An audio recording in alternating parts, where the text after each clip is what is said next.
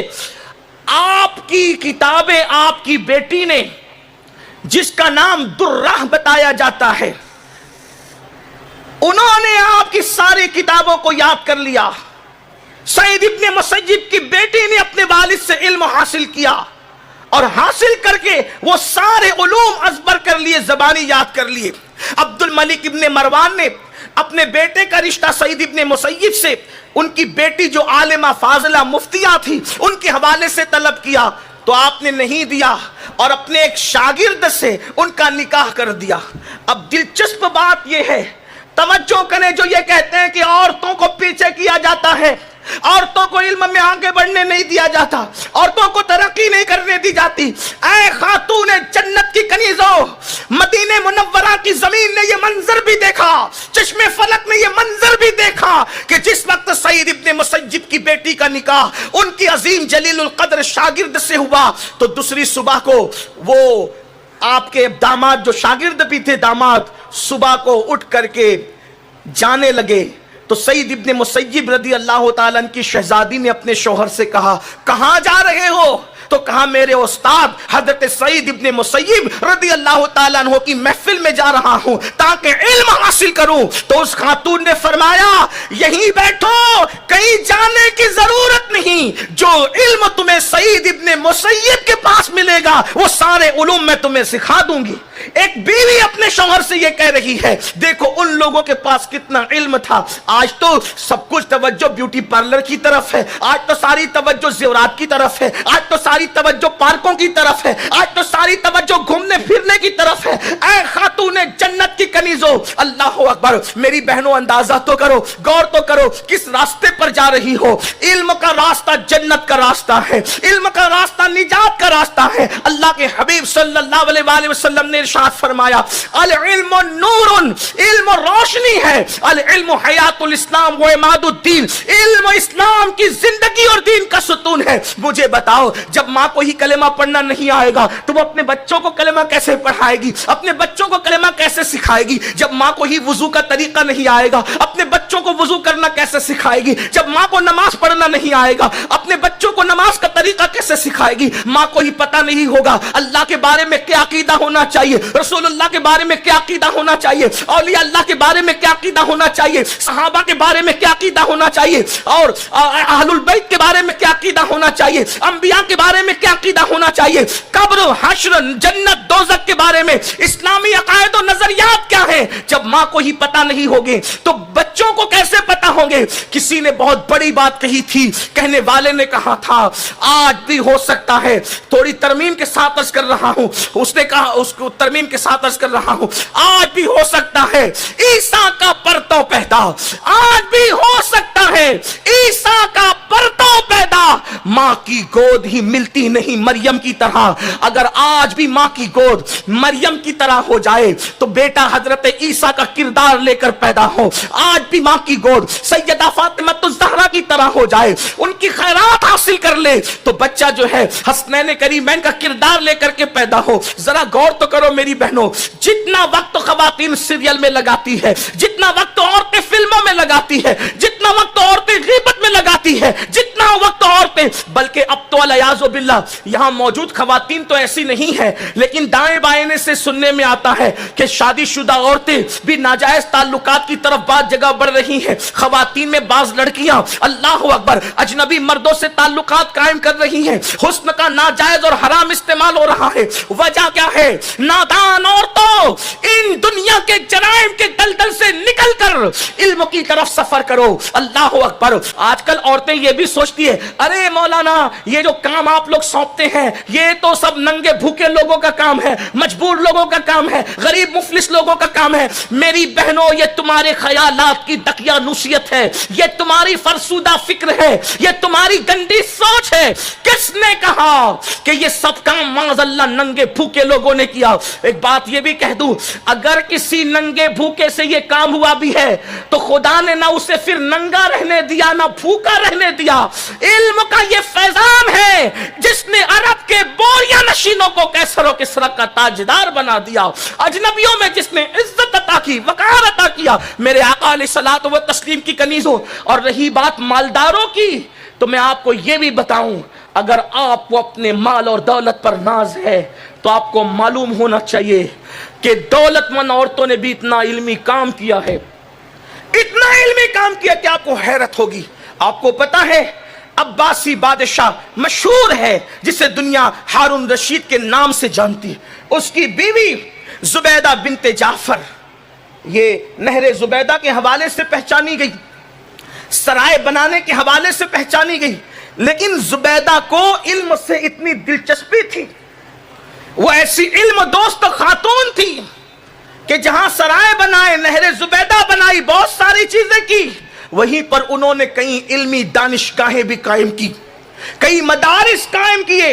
اور اس عورت کو جس کا نام زبیدہ خاتون ہے, جس نے حضرت بہلول دانا سے جنت تک حاصل کی, جیتے جی ایک ولی کی زبان سے جنت کی بشارت حاصل کی, اس خاتون کا علمی ذوق یہ تھا, ذوق قرآن یہ تھا کہ اس نے 100 قاری باندیاں اور کنیزیں خرید رکھی تھی. 100 قاری قرآن, قاریہ 100 قاریہ عالمہ کنیزیں خرید رکھی تھی, اور ان کو اس نے فری کر دیا تھا تلاوت قرآن کے لیے اور علم کی خدمت کے لیے.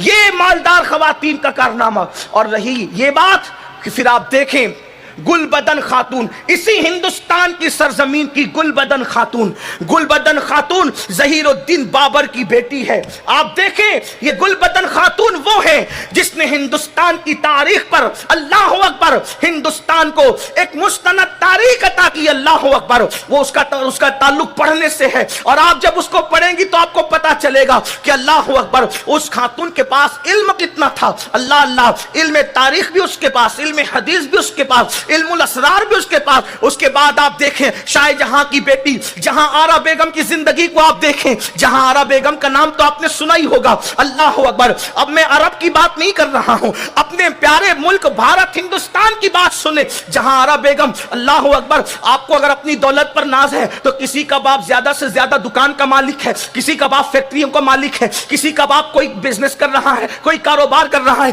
جہاں آرا بیگم کا باپ تو اکھنڈ بھارت کا بادشاہ تھا, شاہ جہاں کی بیٹی تھی, اللہ اکبر, اورنگزیب کی بہن تھی. جہاں آرا بیگم علم کتنا تھا, یہ حافظہ تھی, قرآن کی حافظہ. شاہ جہاں نے اپنی بیٹی کو حافظ قرآن بنایا تھا, قرآن کی حافظہ تھی, عالمہ تھی, علم حدیث پر اللہ نے ملکہ عطا کیا تھا. اور اللہ اکبر علم تصوف سے اتنا شغف تھا کہ تصوف پر جہاں آرا بیگم نے کئی کتابیں لکھی, اور اللہ اکبر ان ساری کتابوں میں 2 کتابیں اب بھی دنیا کے اندر موجود اور مشہور ہے. ایک تو سرکار غریب نواز رضی اللہ تعالیٰ کی زندگی پر مونس الارواح نام کی کتاب جو شہزادی جہاں آرا بیگم نے لکھ کر کے قوم کو تحفہ عطا کیا. اس کے بعد مونس الارواح کے بعد جتنی کتابیں غریب نواز پر لکھی گئی, بڑے بڑے علماء, صلحاء, دانشوروں نے جہاں آرا بیگم کا حوالہ دیا. اس سے پتا چلا علم کی خدمت صرف غریب لوگ نہیں کرتے تھے, مفلس لوگ نہیں کرتے تھے. اور یہ جو دقیانوسی لوگوں کا خیال ہے کہ معاذ اللہ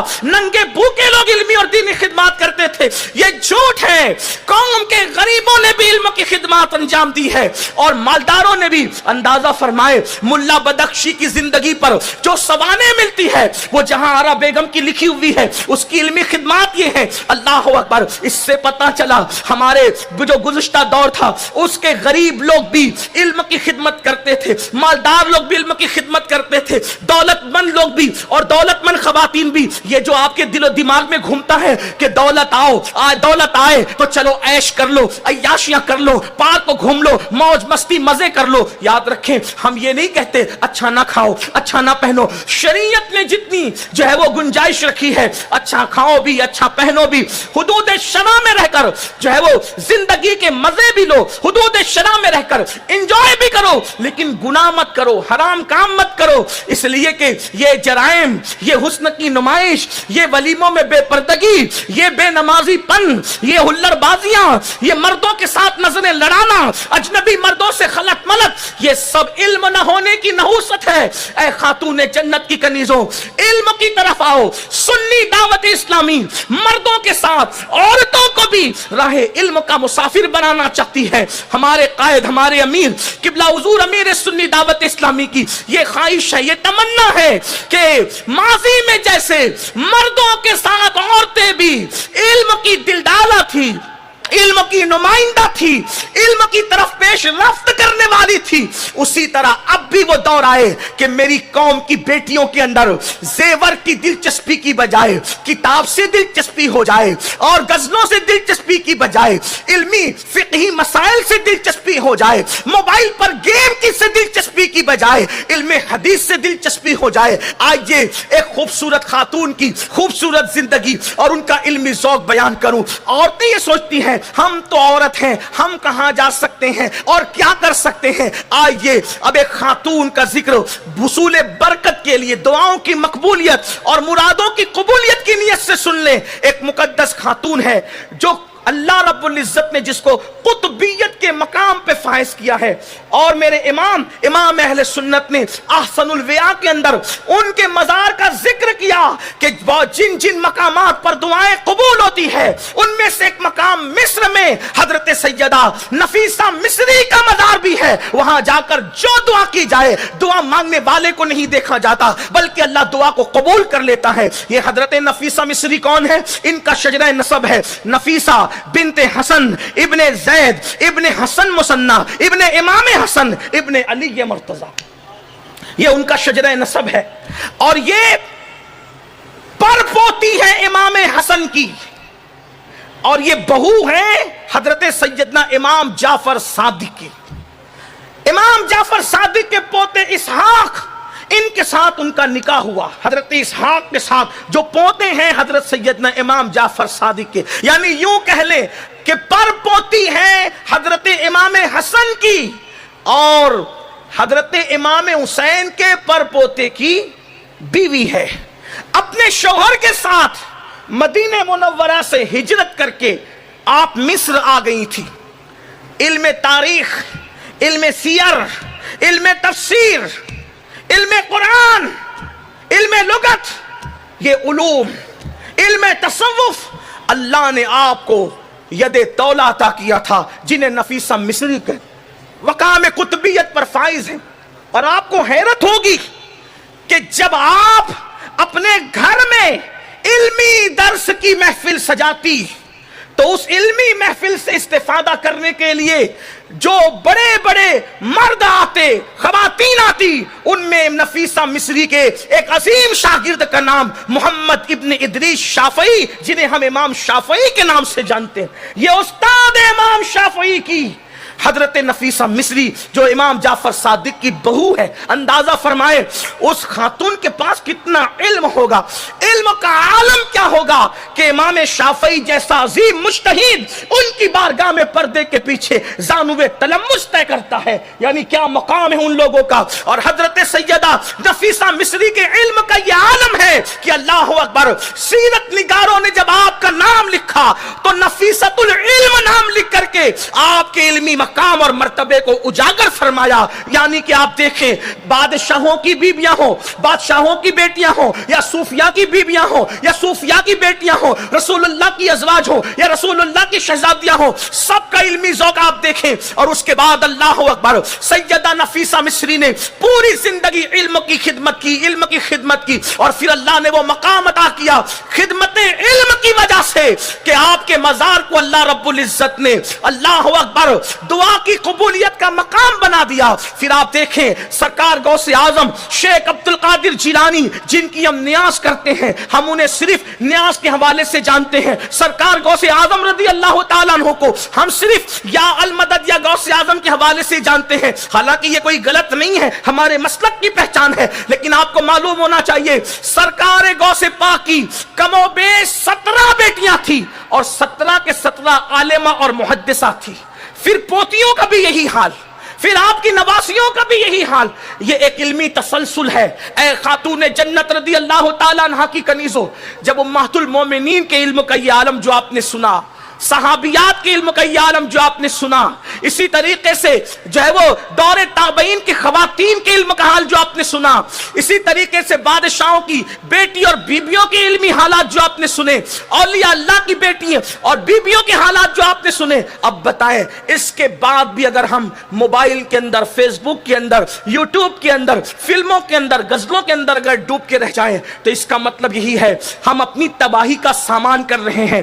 اٹھئے آج کے سنی دعوت اسلامی کے سنی اجتماع سے یہ عزم کر کے اٹھئے, میں عمر کے کسی حصے میں ہوں, مجھے اپنی بساط پر علم حاصل کرنا ہے اور علم کے حصول کے لیے ہمیں کوئی شرمانا نہیں ہے. اس لیے کہ جب علم آئے گا حرام و حلال کا فرق آئے گا, علم آئے گا جائز ناجائز کا فرق آئے گا, علم آئے گا ایمان اور کفر کا فرق آئے گا, علم آئے گا کہ تو اچھے اور برے کے اندر تمیز آئے گی, علم آئے گا گفتگو کا سلیقہ آئے گا, علم آئے گا گفتگو کا طریقہ آئے گا. ان پڑھ کے بولنے میں, پڑھے لکھے کے بولنے میں, ان پڑھ کے اٹھنے بیٹھنے میں, پڑھے لکھے کے اٹھنے بیٹھنے میں, ان پڑھ کی ازدواجی زندگی میں, پڑھے لکھے کی ازدواجی زندگی میں زمین آسمان کا فرق ہے.